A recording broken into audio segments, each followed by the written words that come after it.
મિત્રો, અક્ષરોના અવાજ કઈ રીતે થાય છે, કોઈ પણ સ્પેલિંગ વાંચવો કઈ રીતે, એ તમને આજનો આ વિડીયો જોયા પછી આવડશે. તો ખાસ વોટ ઇઝ ફોનિક્સ? અક્ષર જેટલા પણ છે ઇંગ્લિશમાં, દરેકના અવાજ તમને આ પદ્ધતિથી આવડશે. ઇંગ્લિશ વાંચવાની આ તમારી એક સિક્રેટ, ખાનગી એક પદ્ધતિ છે જે તમને આવડવી જોઈએ. ઇંગ્લિશમાં દરેક અક્ષરનો એક ખાસ અવાજ છે. એ અવાજ આપણે યાદ રાખી લઈશું, જેને કહેવાય છે ફોનિક્સ. જેમ કે આ અક્ષર છે સી.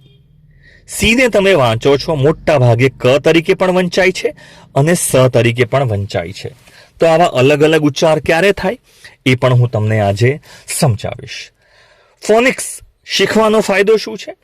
કોઈ પણ ઇંગ્લિશ શબ્દ તમે ફોનિક્સ શીખ્યા પછી ચોક્કસથી વાંચી શકશો. તો આ વિડીયો પૂરો સમજવાનો છે, સમજી જશો તો ચોક્કસથી આવડશે.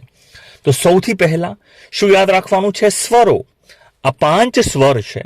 આ 5 સ્વરના ઉચ્ચાર તમારે લખી લેવાના છે. ઠીક છે? હવે જુઓ, તમે કહેશો કે સર મને ઉચ્ચાર તો આવડે છે. આને એ કહેવાય છે, આને ઈ કહેવાય છે, આને આઈ કહેવાય છે, આને ઓ કહેવાય છે, આને યુ કહેવાય છે. મિત્રો, આ અક્ષરો આપણે આ રીતે વાંચીએ છીએ, એમના ઉચ્ચાર અલગ હોય છે. ખાસ તો ઉચ્ચાર આપણે લખવાના છે, તમારે લખવાના છે, સમજવાના છે, ઉચ્ચાર યાદ રાખવાના છે. ફોનિક્સ કહેવાય છે એને. જેમ કે પહેલો અક્ષર છે એ. હવે લખાય છે એ, આનો ઉચ્ચાર આપણે કરીશું એ. શું કહીશું? એ. બોલો, એ. જેમ કે એપલ. તમે શું કહો છો આને? એપલ. આને કહો છો એન્ટ. તો એ તરીકે વંચાય છે.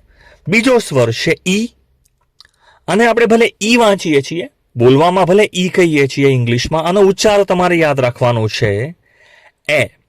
આનો પણ ઉચ્ચાર એ, બરાબર છે, એવો જ થાય છે એ. જેમ કે ઉચ્ચાર લખી લેશો ખાસ. ભલે આનો ડબલ ઈ હોય તો આપણે ઘણીવાર ઈ કહીએ છીએ, પણ એક જ ઈ હોય તો આપણે વાંચીશું એ. તો ઉચ્ચાર લખી લેશો. બોલો, જેમ કે વંચાય છે એગ, અને આપણે ઈગ નહીં કહીએ. એલિફન્ટ. જુઓ, અહીંયા પણ ઈનો ઉચ્ચાર એ તરીકે થાય છે, એલિફન્ટ, એગ. તો ફરીથી એકવાર એપલ, એન્ટ, એગ, એલિફન્ટ. તો આ બંને ઉચ્ચાર આપણને આવડી ગયા છે. ત્રીજો ઉચ્ચાર, હવે તમે કહેશો કે સર આને તો આપણે આઈ કહીએ છીએ. ભલે આઈ કહો છો, ઉચ્ચાર તમારે યાદ રાખવાનો છે આનો ઈ. અને બોલવામાં શું બોલાશે? ઈ. જેમ કે તમે કહેશો ઇંક, તો જોઈ શકો છો ભલે આઈ છે, ઉચ્ચાર છે ઇંક, ઇંક. બોલો, આને તમે શું કહેશો? Insect, insect. ખાસ ઈનો ઉચ્ચાર યાદ રાખવાનો છે, બીજું બધું ટેન્શન નહીં લેવાનું. ખાસ ઉચ્ચાર શું થાય છે આનો? ઈ તરીકે ઉચ્ચાર થાય છે. ચલો, ચોથો સ્વર છે ઓ. આનો ઉચ્ચાર મોટા ભાગે તમે જોશો, આનો ઉચ્ચાર થાય છે ઓ. શું કહીશું આપણે? ઓ, ઓ, ઓ. બોલો, આને કહેશો ઓરેન્જ, ઓરેન્જ. આને કહેશો ઓક્સ, ઓક્સ. તો ખાસ સમજવાના છે ઉચ્ચાર. આનો ઉચ્ચાર છે ઓ. ચલો, આને આપણે ભલે યુ કહેતા હોઈએ છીએ, મોટા ભાગે આનો ફોનિક્સ ઉચ્ચાર છે અ. શું કહેશો? અ. તમે સ્પેલિંગ જુઓ, મૂંઝવણ તમારી ખતમ થઈ જશે. અ. જેમ કે આને આપણે યુ નહીં કહીએ, આને યુમ્બ્રેલા નહીં કહીએ, આને કહીશું અમ્બ્રેલા, અમ્બ્રેલા. જુઓ, અ તરીકે ઉચ્ચાર થાય છે. આને કહીશું અપ, અપ. તો ફરી એકવાર ઉચ્ચાર સમજી લો. આનો ઉચ્ચાર છે એ. પહેલો સ્વર છે એ. આનો ઉચ્ચાર આપણે કરીશું ઈ. ભલે આપણે બોલીએ છીએ ઈ, ફોનિક્સ ઉચ્ચાર છે એ. ભૂલ નહીં કરતા, ઠીક છે? પહેલો સ્વર એ. આને કહીશું એ. આઈને આપણે ઉચ્ચાર કરીશું ઈ. ઓ ને આપણે કહીશું, બોલો, આને શું કહીશું? આને કહીશું ઓ. અને યુ નો ઉચ્ચાર આપણે કરીશું અ. ચલો આગળ વધીએ. નેક્સ્ટ, આના પછી હવે આ જેટલા પણ વ્યંજનો છે એના ઉચ્ચાર તમારે ખાસ યાદ રાખવાના છે. તો સૌથી પહેલું જે વ્યંજન છે બી, આનો ઉચ્ચાર આપણે કરીશું બ. બોલો, બ, બ. જેમ કે બોલ. સી નો ઉચ્ચાર ખાસ લખી રહેશો. આનો ઉચ્ચાર આપણે કરીશું, ભલે આને સી કહીએ છીએ, ફોનિક્સ ઉચ્ચાર તમારે યાદ રાખવાનો છે ક, ક જેમ કે તમે કહો છો કેટ. ડી નો ઉચ્ચાર આપણે યાદ રાખીશું ડ, ડ જેમ કે ડોગ. આનો ઉચ્ચાર આપણે યાદ કરીશું એફ ને ફ, ફ જેમ કે ફિશ. જી ને આપણે મોટા ભાગે કહીશું ગ, ગ જેમ કે ગોટ. એચ નો ઉચ્ચાર આપણે યાદ જ આને રાખીશું, આને હ તરીકે વાંચવાનું છે હ.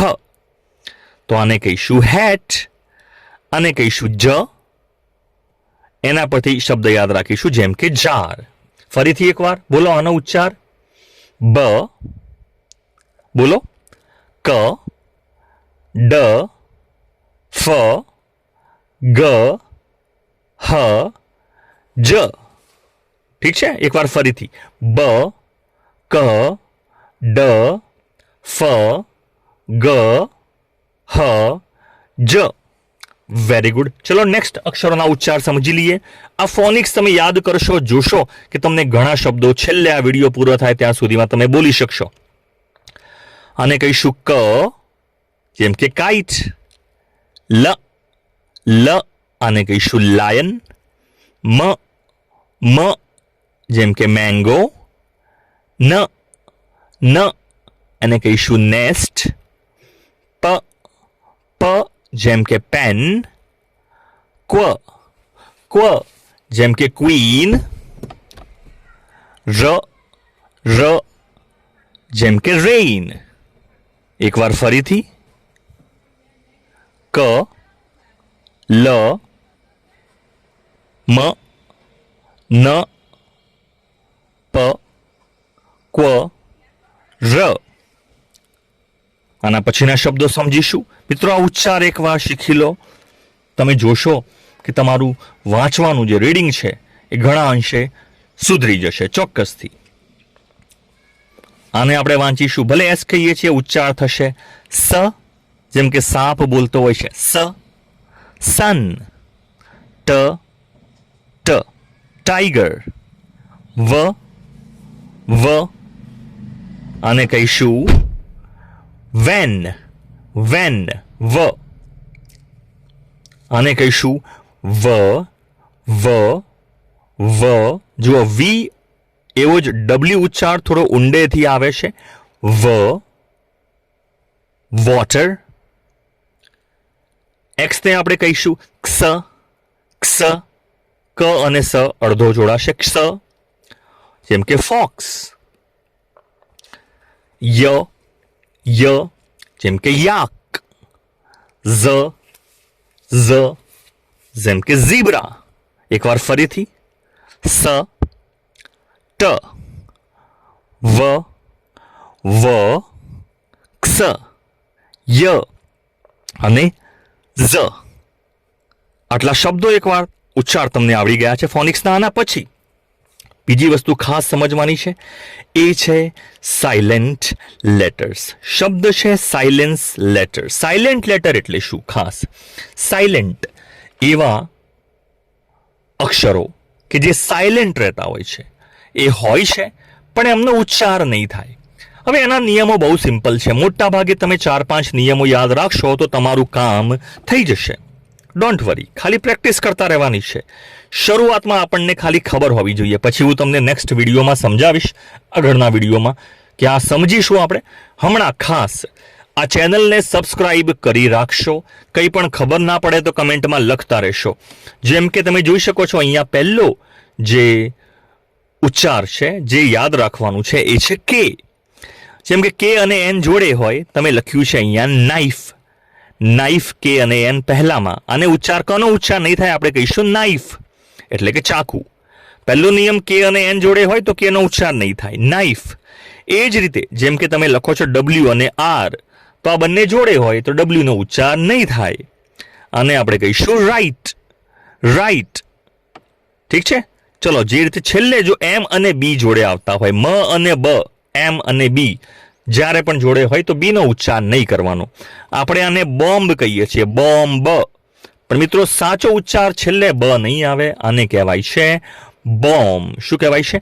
બોમ્બ. આવડવું જોઈએ. ચલો જી અને એન આ પણ એક નિયમ છે. જી અને એન જ્યારે જોડે આવે ત્યારે જી નો ઉચ્ચાર નહીં થાય. સિમ્પલ.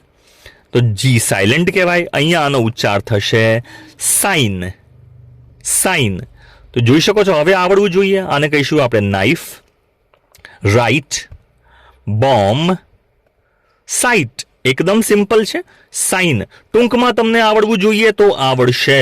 પ્રેક્ટિસ કરશો, ખબર હોવી જોઈએ કે આવું કંઈક છે. બરાબર છે. હવે ઘણીવાર મૂંઝવણ લોકોને આ પણ થતી હોય છે, કમેન્ટમાં લખતા હોય છે કે સર સી નો ઉચ્ચાર અમુક વાર સ તરીકે થતો હોય છે, કોઈક વાર ક તરીકે થતો હોય છે. તો આની ટ્રીક શું છે, આનો નિયમ શું છે? તો મિત્રો આ એક નિયમ લખી લેશો, તમને આરામથી આવડી જશે. જેમ કે સી જે છે એના બે ઉચ્ચાર છે. તો ખાસ પહેલો નિયમ તમારે યાદ રાખવાનો છે, મોટા ભાગે ઉચ્ચાર આનો ક તરીકે થતો હોય છે. હાર્ડ ઉચ્ચાર થતો હોય છે, હાર્ડ કે અને સોફ્ટ કે. બરાબર છે. તો હાર્ડમાં એનો જે અવાજ છે, બરાબર છે, એ બદલાય છે. જેમ કે બોલાય છે સી, પણ એનો હાર્ડ ઉચ્ચાર જ્યારે આવશે ત્યારે ક તરીકે ઉચ્ચાર થશે. મોટા ભાગે હાર્ડ ઉચ્ચાર જ થશે. તમે જોશો જ્યારે પણ નિયમ શું છે, જ્યારે પણ સી સાથે લખી લેશો, જ્યારે પણ સી સાથે એ, ઓ અથવા યુ આ સ્વરો આવશે, એ, ઓ, યુ 5 સ્વર છે, એમાંથી આ 3 ખાસ લખી લેશો. એ, ઓ અને યુ જ્યારે પણ આવશે ત્યારે ઉચ્ચાર આપણે ક તરીકે કરીશું. જેમ કે કેટ, તો અહીંયા સી સાથે એ વપરાય છે, તો તમે શું કહેશો? તમે કેટ કહેશો. આનો ક ઉચ્ચાર કરીશું. પણ બાકીના બે સ્વરો કયા? તમે જોઈ શકો છો, આઈ અને ઈ. જો સી સાથે આ બે સ્વરો આવશે તો તમારે ઉચ્ચાર એનો સ તરીકે કરવાનો રહેશે. જેમ કે આપણે કહીશું સિટી. જોઈ શકો છો સી સાથે અહીંયા આઈ છે. તો આ નિયમ લખી રહેશો, તમારા 99% તમારા પ્રોબ્લેમ સોલ્વ થઈ જશે. ચલો જી જે છે આનો ઉચ્ચાર ઘ તરીકે કરવો કે જ તરીકે કરવો, તો એવો જ નિયમ છે. જો એ જ નિયમ છે ખાસ. જી સાથે જો એ, ઓ, યુ આવતા હોય, એ અથવા ઓ અથવા યુ, મોટા ભાગે તમે આ જોશો તો આનો ઉચ્ચાર ઘ તરીકે થશે. જેમ કે જી સાથે ઓ વપરાય છે, તો જીનો ઉચ્ચાર ઘ તરીકે આપણે ગોટ કરીશું. બરાબર છે. જી, ઓ, તો ગો તરીકે ઉચ્ચાર કરીશું, ગોટ થશે. જો જી સાથે ઈ અથવા આઈ વાપરશો તો તમે એને કહેશો જ તરીકે ઉચ્ચાર કરીશું. ઈ અથવા આઈ હોય તો મોટા ભાગે તમે જોશો આને કહીશું આપણે જેમ. આવા સ્પેલિંગ તમે લખશો કમેન્ટમાં તો ખબર પડશે કે આ બોલવામાં અલગ, ખરેખર આ રીતે જ થતું હોય છે. ત્રીજો જે નિયમ યાદ રાખવાનો છે એ છે એસ. એસ માટે ખાસ તમે જોશો, કોઈ પણ શબ્દના સ્ટાર્ટિંગમાં જો એસ આવતો હોય, એસ, તો એનો ઉચ્ચાર તમે જોશો સ તરીકે થતો હોય છે. જેમ કે સન, સન સ્ટાર્ટિંગમાં સ તરીકે ઉચ્ચાર થાય છે. છેલ્લે તમે જોશો સ્વરોની પાછળ છેલ્લે એસ સાથે ધારો કે તમે જોશો જ્યારે પણ ઈ આવતો હોય છે, બરાબર છે, અથવા સ્વરોની વચ્ચે હોય એસ, ત્યારે ઉચ્ચાર એનો ઝ તરીકે થતો હોય છે. બરાબર છે. તો આને આપણે રો ઝ કહીશું અને રો સ નહીં કહીએ. તો આટલા શરૂઆતના લેવલે તમે જોશો, આટલા નિયમોથી તમને ઘણી મદદ મળશે. સ્પેલિંગ્સ તમે આવા જોશો, વિચારશો તો તમને ચોક્કસથી આવડશે. ચલો પ્રેક્ટિસ કરી લઈએ. ખાસ જેટલા પણ અક્ષરો છે એ થી ઝેડ બધાની પ્રેક્ટિસ તમારે 3 વખત મિરરની સામે, દર્પણની સામે જોઈને કરવાની છે. ખાસ બરાબર છે. બોલવાની પ્રેક્ટિસ કરવાની છે. ખાસ 3 વર્ડ્સ પર vowel. A, E, I, O, U. A, E, I, O, U. આ દરેકના 3 શબ્દો તમારે જાતે વિચારીને બોલવાના છે. જેમ કે એ પરથી તમે કહેશો sir Apple, ant, aeroplane, angry, આવા બધા શબ્દો વિચારવાના છે. Identify the first sound. દરેક જે અક્ષરો છે એનો પહેલો જે અક્ષર છે, પહેલો ઉચ્ચાર છે, એને વિચારવાનો ટ્રાય કરવાનો છે. જેમ કે ડોગ, તો ડ પહેલો આવે છે. ફિશ પહેલો એફ છે તો એનો ઉચ્ચાર ફ તરીકે આવે છે. સનમાં એસ છે તો સ તરીકે ઉચ્ચાર કરીશું. તો આ રીતે શબ્દો વિચારો. શબ્દો વિચારીને પહેલા જે અક્ષરો છે એનો ઉચ્ચાર તમારે વિચારવાનો છે. અને બીજું, હાર્ડ સી અને સોફ્ટ સી, ક તરીકે ઉચ્ચાર ક્યારે કરવો, સ તરીકે ક્યારે કરવો, એ સમજવાનું છે. જેમ કે અહીંયા આપેલું છે કપ, તો પહેલો નિયમ સી સાથે યુ આવે છે તો ઉચ્ચાર ક તરીકે થશે કપ. અહીંયા જોઈ શકો તો સી સાથે આઈ છે તો ઉચ્ચાર સ તરીકે થશે. સર્કલ સોફ્ટ અવાજ છે. સી સાથે એ છે તો હાર્ડ અવાજ આવશે. તમે કહેશો હાર્ડમાં ક તરીકે ઉચ્ચાર થશે કાર. ફરીથી સી સાથે જો વાય આવતો હોય, ખાસ એ ઓ યુ સિવાયનું છે, સી વાય આવતું હોય તો સાય તરીકે ઉચ્ચાર થશે સ.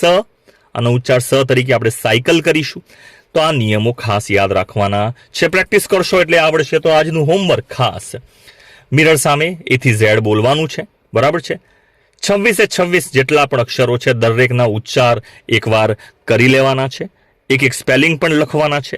બરાબર છે. ખાસ બોલવાની પ્રેક્ટિસ જેટલી કરશો એટલી તમને ફાયદો થશે. ઘરમાં જેટલી પણ વસ્તુઓ છે એમાંથી કોઈ પણ 5 વસ્તુઓ લખો. એના સાચા ઉચ્ચાર કયા છે, એમાં સ્વરો કયા છે, એ ઈ આઈ ઓ યુ સ્વરો કયા છે, એના ઉચ્ચારમાં શું મદદ મળે છે, અંદર એ લખો. ઉચ્ચાર ખાસ જાતે જેટલું કરશો એટલું જ તમને ફાયદો થશે. ચોક્કસથી આજનું હોમવર્ક તમે કરી લેશો. તો આજે આપણને ફોનિક્સ ખબર પડી ગઈ. ફોનિક્સ એટલે શું બોલો ચલો. ફોનિક્સ એટલે 26 અક્ષરો છે, 5 સ્વર છે, 21 વ્યંજન છે. બધાના ઉચ્ચાર અલગ અલગ છે જેને આપણે ફોનિક્સ અવાજ કહીએ છીએ. 5 સ્વરોના અવાજ ખાસ સમજવા પડે, કારણ કે એ આવડશે તો બીજું બધું આવડશે. તો પહેલા એનો જે અવાજ છે એનો ઉચ્ચાર આપણે એ તરીકે કરીએ છીએ. આનો ઉચ્ચાર ઈનો પણ એ તરીકે થાય છે. આઈનો ઈ તરીકે કરીએ છીએ. ઓનો ઓ તરીકે કરીએ છીએ. યુને અ કહીએ છીએ. તો આવડવા જોઈએ. દરેકના સાઉન્ડ આવડવા જોઈએ. 21 કોન્સોનન્ટ વ્યંજન છે એના ઉચ્ચાર પણ મેં તમને શીખવાડ્યા છે.